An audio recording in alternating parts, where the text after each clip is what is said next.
श्री स्वामी समर्थ, जय जय स्वामी समर्थ। श्री स्वामी समर्थ, जय जय स्वामी समर्थ। श्री स्वामी समर्थ महाराजांच्या नामस्मरणाने आजच्या व्हिडिओला सुरुवात करूया। शुभ संध्याकाळ तुम्हा सगळ्यांना। कसे आहात तुम्ही सगळे? आशा व्यक्त करते स्वस्थ असाल, मस्त असाल, स्वामींच्या सेवेमध्ये रममाण असाल। आज आहे नारळी पौर्णिमा आणि उद्या आहे रक्षाबंधन। रक्षाबंधन म्हटले की भाऊ बहिणींचा एक मोठा सण असं म्हटलं जातं। बहिणीने भावाला रक्षासूत्र बांधावे आणि भावाने आयुष्यभर तिची रक्षा करावी असा एक छोटासा पवित्र आणि नात्यांना बंधनात टाकणारा हा सण आजकाल तसं तर खूपच म्हणजे मॉडर्न रीतीने साजरा केला जातो। पण पूर्वीचे रक्षाबंधन आठवा की कितीही लांब बहीण असू दे ती भावापर्यंत यायची, किंवा कितीही भाऊ लांब असू दे तो बहिणीपर्यंत जायचा। आता अगदी शेजारच्या गावातून सुद्धा पोस्टाने राख्या पाठवल्या जातात, किंवा कित्येक बहीण भावांना तर या दिवशी एकमेकाची आठवणही होत नाही। म्हणजे आत्ताच्या धकाधकीच्या जीवनानुसार म्हणा, किंवा आता आयुष्य जे बदलत चालले त्यानुसार म्हणा, पण खरं तर या सणाचं महत्त्व आपणही ठेवलं पाहिजे आणि आपल्या मुलांनाही समजून सांगितलं पाहिजे। भारतीय संस्कृती, आपले सणवार जर आपणच नाही जपले तर मुलांना तर त्यातलं काहीच समजणार नाही आणि पुढे जाऊन त्यांना मग वाटेल की काय हे साजरं करायचं, ह्याच्यात काय एवढं। त्यामुळं छोट्या पद्धतीनं, अगदी तुम्हाला वेळ नाहीये पण 5 मिनिटाचे औक्षण का होईना घरामध्ये होऊ दे, म्हणजे त्या मुला मुलींना पण ह्याची सवय लागते। चला तर मग आजच्या व्हिडिओला सुरुवात करूया। आता रक्षाबंधनला कसे ओवाळावे, शुभ मुहूर्त मी तुम्हाला सांगितलेला आहे। भद्रा काळामध्ये राखी बांधायची नाहीये। उद्या दुपारी 1:24 राखी बांधायची आहे। आजपासून उद्या दुपारी 1:24 पर्यंत अजिबात राखी आपल्याला बांधायची नाही। आता हे सगळ्यांना माहीत झालं असेल। आता भावाला कसे ओवाळावे ह्याची थोडक्यात माहिती तुम्हाला सांगते। संपूर्ण डिटेल व्हिडिओ हा असणार आहे, थोडा मोठा झाला तरी पण पूर्णपणे बघा। सर्वप्रथम सांगते की तांब्याचे तामण घ्यावे, स्टीलचे ताट किंवा फॅन्सी काहीच घेऊ नये। तर या प्रत्येक गोष्टीला काहीतरी शास्त्र आहे, महत्त्व आहे, म्हणून या गोष्टी आपल्याला करायच्या असतात। तांब्याचे किंवा पितळेचे स्वच्छ असे तामण घ्यावे।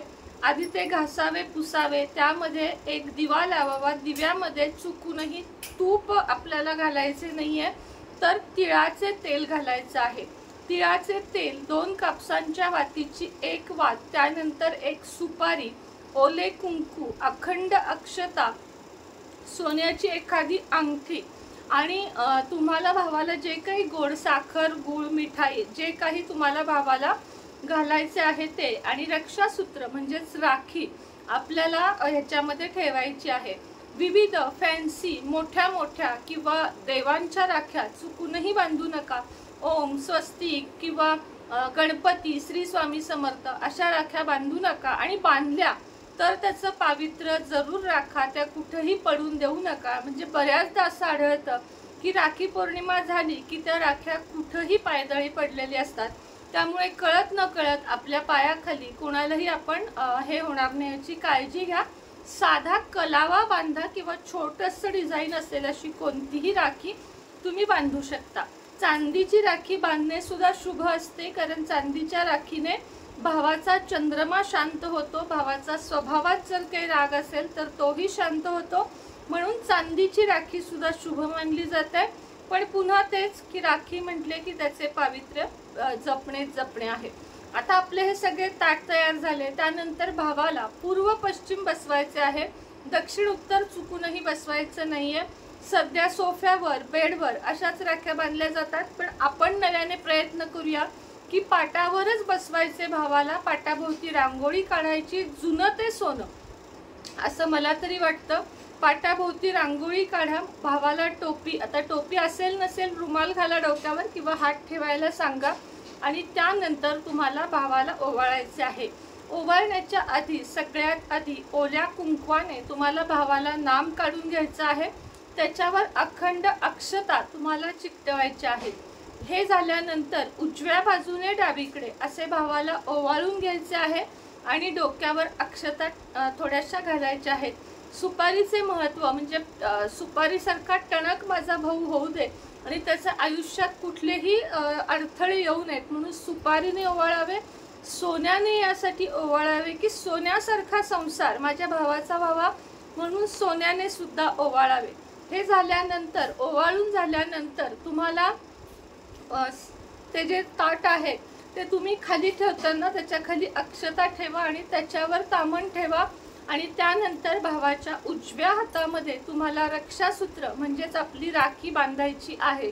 राखी बांधल्यानंतर तुम्हाला भाऊ तुमच्यापेक्षा लहान असेल तर नाही, पण जर मोठा असेल तर अवश्य त्याला नमस्कार करायचा आहे। बहीण जर तुमच्यापेक्षा लहान असेल तर म्हणजे मोठी असेल तर तुम्ही बहिणीला नमस्कार करायचा आहे। म्हणजे हे जे आहे ते आहे, हे तुम्हाला शास्त्र पाळायचे आहे। त्याच पद्धतीने तुम्हाला सांगते, ओवाळून झाल्यानंतर त्याला काहीतरी गोड तुम्हाला खायला घालायचे आहे। हे झाल्यानंतर आपल्याला एक उपाय करायचा आहे। आता कसे ओवाळायचे हे तर मी सांगितले, 3 गाठी आपल्या या राखीला बांधायच्या आहेत। त्याच्या मागे पण शास्त्र आहे, पण व्हिडिओ खूप मोठा होईल। 3 गाठी भावाच्या राखीला आपल्याला बांधायच्या आहेत आणि भावाला औक्षवंत हो, चिरवंत हो, जयवंत हो, जे तुम्हाला हवे ते सोप्या पद्धतीत सांगते मी, नाही तर त्याला एक मंत्र आहे, पण त्यापेक्षा औक्षवंत हो, चिरवंत हो, जयवंत हो, आयुष्यमान भव असे साधे सुधे शब्द वापरा, खूप चांगले असते। यानंतर प्रत्येक बहिणीने भावाला एक नारळ म्हणजे प्रसाद म्हणून म्हणा किंवा प्रेझेंट म्हणून म्हणा किंवा काहीही म्हणा, पण एक नारळ द्यायचा आहे आणि भावानेच बहिणीला दिले पाहिजे असे नाही, तर भाऊ बहीण दोघंही हल्ली एकमेकाला छोटंसं काहीतरी गिफ्ट देतात। तुम्ही भले 101 रुपये द्या, 51 रुपये द्या, पण ते जे आहे ते तुम्ही स्वीकार करा। भावाने कमी दिले किंवा बहिणीने काहीच दिले नाही असे कोणतेही रुसवे फुगवे किमान आजच्या दिवशी म्हणजे उद्याच्या दिवशी नात्यामध्ये ठेवू नका। जे काही आहे, कारण आपल्याला भाऊ असणे, भावाला बहीण असणे हेच खूप महत्त्वाचे आहे। देणे घेणे हे तर आयुष्यभर चालू राहणार आहे। आता या आधी आपल्याला एक काम करायचे आहे, ते काय ते पण मी तुम्हाला सांगते। सगळ्यात आधी उद्या सकाळी उठल्यावर आपल्याला पूजा करायची आहे। आपलं सगळं आवरून झाल्यानंतर गणपतीला म्हणजे प्रथम वक्रतुंड जो आहे की ज्याच्याशिवाय आपलं पानही हलत नाही, कोणत्याच कामाचा शुभारंभ आपण गणपती बाप्पाशिवाय करत नाही, म्हणून सगळ्यात पहिली राखी आपल्या गणपती बाप्पाला बांधायची आहे। त्यानंतर महाराजांना राखी बांधायची आहे आणि कृष्णाला सुद्धा राखी बांधायची आहे।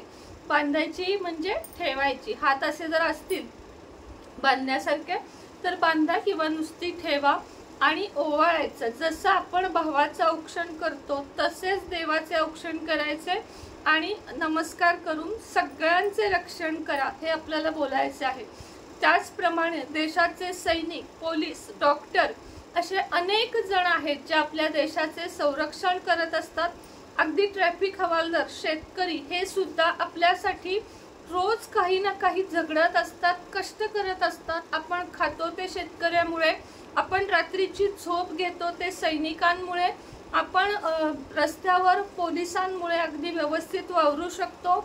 आपल्या जे आरोग्य आहे ते डॉक्टर देवी देवतांच्या हातात आहे, म्हणून या सगळ्यांना सुद्धा उद्या एक नमस्कार आपल्याकडून करायचा आहे।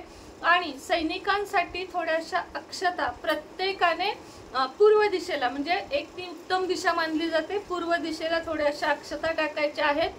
तुळशीला ओवाळून घ्यायचे आहे, घरातल्या सगळ्या देवांना, मुख्य दरवाजाला, त्याच पद्धतीने घरातल्या गॅस शेगडीला। अगदी काही जणांत तर पद्धत आहे की फ्रीज असेल, टेबल असेल, टीव्ही असेल, लॅपटॉप असेल, मोबाईल असेल, ज्यातून आपण कमवतो किंवा ज्या काही आपल्या वस्तू आहेत त्या सगळ्या वस्तूंना ओवाळून राखी बांधण्याची काही ठिकाणी पद्धत असते। तुमच्याकडे जरी ती पद्धत असेल तरी अवश्य करा। आता काही ठिकाणी उद्या मांसाहार केला जातो, पण ते शक्यतो टाळा, कारण श्रावण महिना आहे, त्यामुळे गोडधोड करा आणि अगदी आनंदाने भावा बहिणींनी उद्याचा दिवस एकत्र घालवा। ज्यांना भाऊ नाही, जसं की मी, काही वाईट वाटून घ्यायचं नाही, मी तेच सांगितलं। गणपती आहे, त्याच पद्धतीने आपले महाराज आहेत, श्रीकृष्ण आहे, जे आपले खऱ्या अर्थाने संरक्षण करत असतात। खरं सांगा, जेव्हा काहीही सुचत नाही तेव्हा आपण कुणाला शरण जातो? सगळ्यात आधी आपण देवाला शरण जातो। त्यामुळे माझ्यासाठी तरी माझा भाऊ म्हणाल तर माझे महाराज गणपती बाप्पा आणि श्रीकृष्ण आहेत, त्यांना मी उद्या राखी बांधणार आहे। बाकी जर शक्य झालं तर उद्या आखीचं आणि ओवीचं रक्षाबंधन तुमच्याबरोबर अवश्य शेअर करेन। अजून उपाय घेऊन उद्या सकाळी एक व्हिडिओ मी घेऊन येणार आहे, रक्षाबंधनचा खास उपाय। तर भेटूया उद्याच्या नवीन व्हिडिओ सोबत, नवीन विषयासोबत। तोपर्यंत तुम्हा सगळ्यांना श्री स्वामी समर्थ।